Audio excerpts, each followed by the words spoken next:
ڈالتا ہے اور جب کھیتی اس بیج کو ایکسپٹ کر لیتی ہے اور پھر اس کھیتی کے اندر سے جو بیج اٹھتا ہے، جو سوئی باہر نکلتی ہے اس فصل کی، فرمایا وہ کسان جس نے محنت کی ہوتی ہے، جس نے کاشت کی ہوتی ہے، جس نے کوشش کی ہوتی ہے، جس نے اس زمین کو پانی دیا ہوتا ہے، وہ اس کھیتی کو دیکھ کر کے خوش ہو جاتا ہے، وہ خوشی سے جو ہے جھوم اٹھتا ہے۔ لیکن جس آدمی نے اور جو اس کھیتی کو اور اس زمین کو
لوگوں کے بہکاوے میں آ جائیں، ایسے لوگوں کی باتوں میں آ جائیں. لوگ کہتے ہیں کہ تاریخی روایات ہیں، دیکھو حضرت علی اور حضرت امیر معاویہ کی جنگ ہو گئی. کیا ہوا؟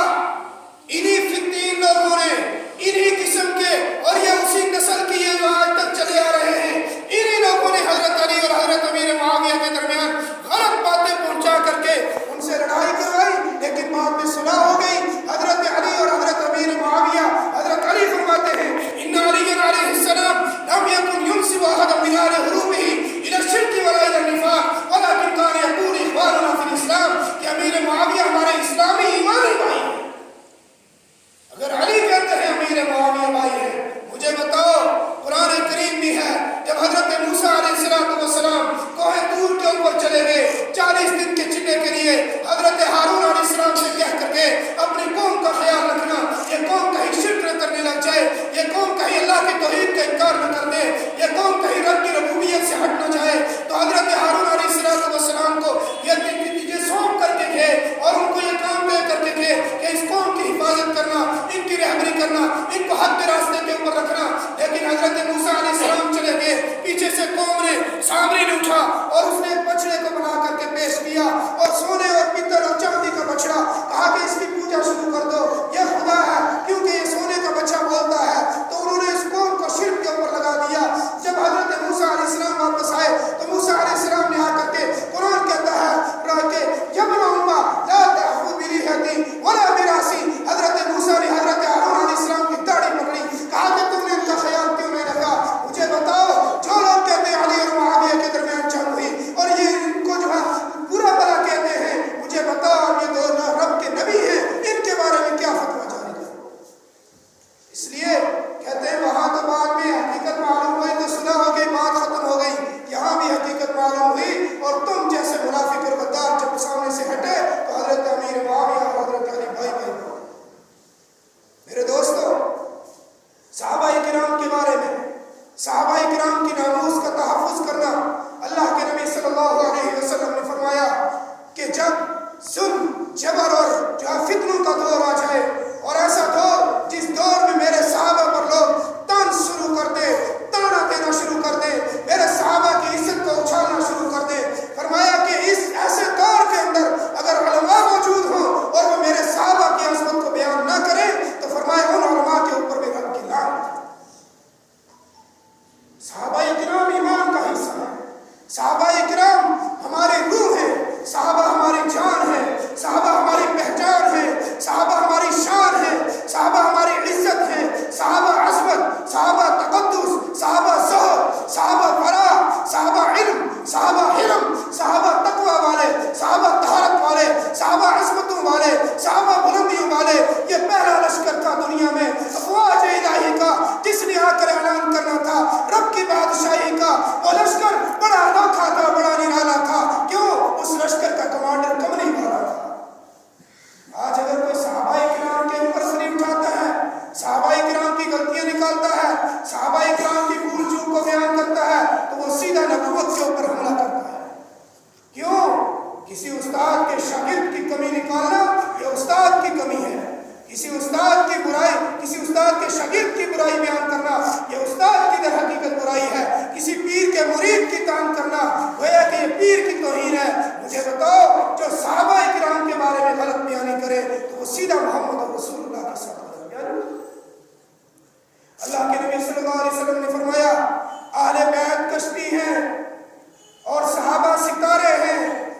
اہل بیت کی کشتی اگر اس میں نہیں بیٹھو گے، یعنی اہل بیت کو اپنی ایمان کا حصہ نہیں سمجھو گے، اہل بیت کی عزت نہیں کرو گے، اہل بیت کی قدر نہیں کرو گے، اہل بیت سے محبت نہیں کرو گے، اہل بیت کو اپنے ایمان کا لازمی جز نہیں سمجھو گے، اہل بیت کے اوپر تنقید کرو گے تو یہ براہ راست نبوت کے اوپر تنقید ہے.